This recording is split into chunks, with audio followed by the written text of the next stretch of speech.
guys, what is up? It is Ivy Concrete Catwalk. Those of you who are new to my channel, welcome. I love all things thrift, vintage, new, nearly new, estate sailing, you name it. I love it. To my catwalk with me. Welcome back to a new video this Sunday. Those of you who are newly subscribed, thank you so much for coming along together on this journey. You guys, I want to jump right into this question that I get a lot on Instagram and also sometimes on Poshmark. What I do to find some of the unique vintage pieces that I offer for sale in my closet on Poshmark. And I think that this is a perfect segue to talk about those things. I said to you guys at the beginning of the year that I want to be able to expand and talk about a lot of different things that interest me, not just doing unboxings, bags, and all of these things, but if we're going along together on this journey, I think that you should also be able to ask questions and to potentially possibly pick up some things that you could use along the way if you are in the process of wanting to start a resale business that focuses specifically on vintage.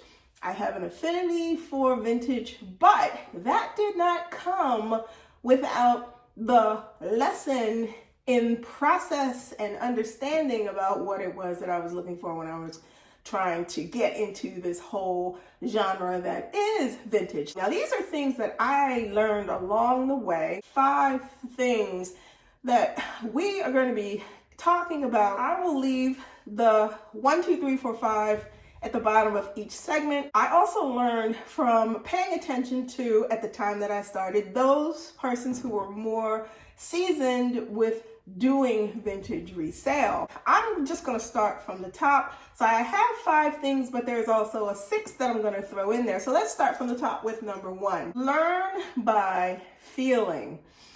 It is one thing to look and brush through racks of clothes and racks of vintage goodies, bags, shoes, all of it. But learn to feel and touch textures and leathers and fabrics, because that in and of itself teaches a lesson about the craftsmanship of things, vintage items, in particular coats, dresses. It just hits different. It just feels different.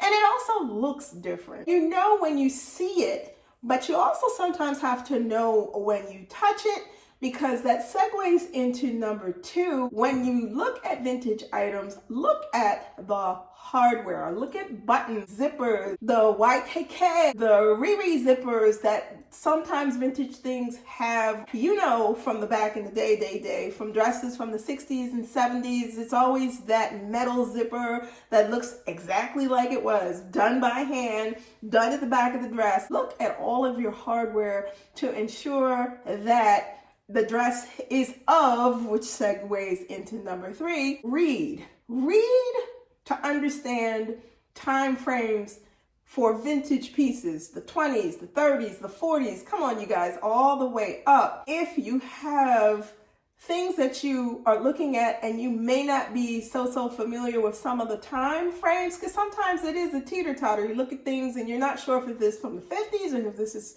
from the 60s. Do yourself a favor and do what I did. Invest in a book like this, The Vintage Fashion Guide Complete, Women's Style in the 20th Century. This book spells out everything from the 20s coming all the way forward, real time. And you see how thick this book is. What I like about this book, it gives illustrations, hats, jackets, dresses, everything that you could want in here that you would have questions about, talks about labels, talks about time frames. This book is a literal Bible of guidance for vintage. If there's any vintage time frame or period or style or designer, because this also lists out designers too, that you are not familiar with, this book will help you become familiar with.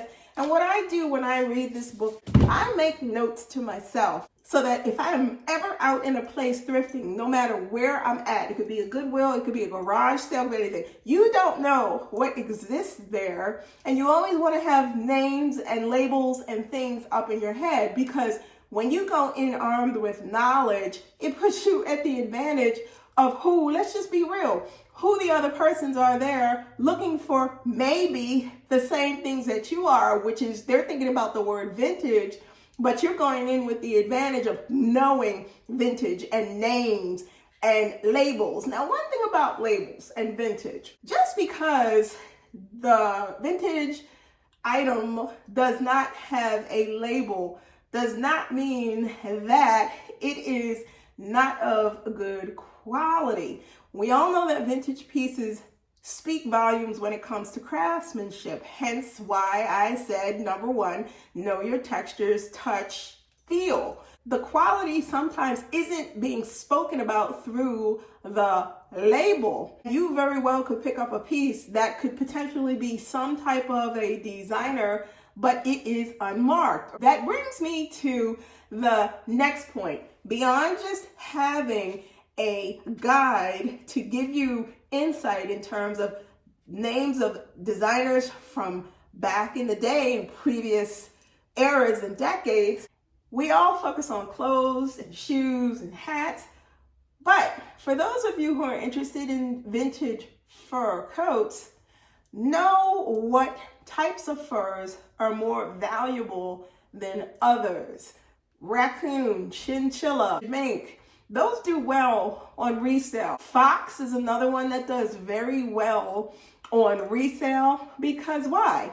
Most people these days are not looking for a of the moment fur coat. A lot of the times when people are looking for furs, they're looking for furs that have been dead. You get it, from 50, 60, 40, 30, okay? So keep that in mind when you are looking. Know this too when it comes down to vintage fur coats. Always look inside of the coat to see if there are not any sweat stains or tears, because sometimes fur has an innate way of hiding rips at the seam. So look at your vintage fur coats very closely if that is going to be something that you focus on and you're interested in buying to resell, because what you don't want is to purchase something and then you realize once you get it home that there's nothing that you can do with it. It goes across the board for anything that you're looking for vintage. Sometimes vintage pieces, unbeknownst to us, we'll pick something up and it'll be dry rotted, and the next thing you know, it's crumbling in your hands. I'd rather find that out there than to find that out versus getting it home. And I've had that happen. You get something and you realize it's dry rotted and there is nothing that you can do. You don't want that to end up being a major purchase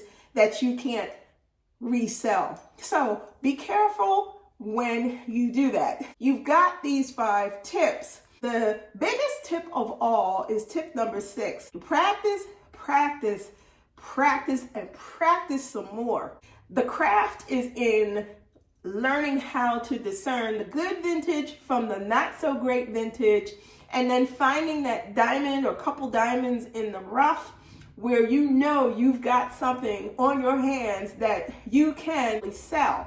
And I will give you a good example because I'll post it up over here or over here. 3 years ago, I was at a Goodwill outlet. There was a table where there were all kinds of things mixed up together, from dresses to jeans to t-shirts. There was a man and a lady who were at one of the table bins searching through. And I was just listening and I was just watching because I'm looking through things too. So the gentleman picked up an orange dress and he looked at the dress, and the lady who was pulling things at the bin, he asked her, "Hey, do you know anything about this dress?" And she goes, "Sorry." She's like, "I'm here looking for summer things. I'm not really looking for dresses, and I don't know anything about dresses." So do you know, he tossed the dress back. The color of the dress caught my eye. So once they moved on from that bin, I went over to the bin, and you guys, when I picked that dress up, the dress was Oscar de la Renta. I ended up reselling that dress for $350. Beautiful dress. Dress was never worn.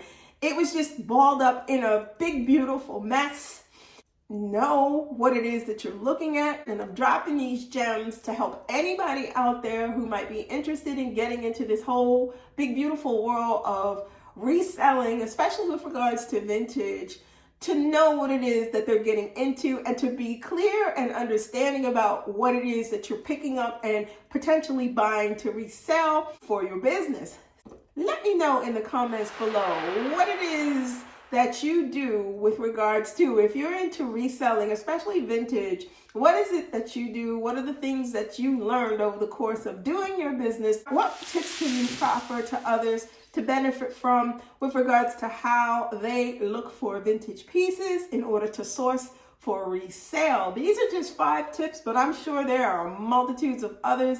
So if you have any tips, leave them in the comments below, because you never know who it is that you can help, and we're all here to help each other. If you do not want to miss out on anything that I post, like, comment, and subscribe to my channel. I post videos every Sunday, so if you do not want to miss out, you know what to do. Tap that, and you'll receive notifications each time I post a new video.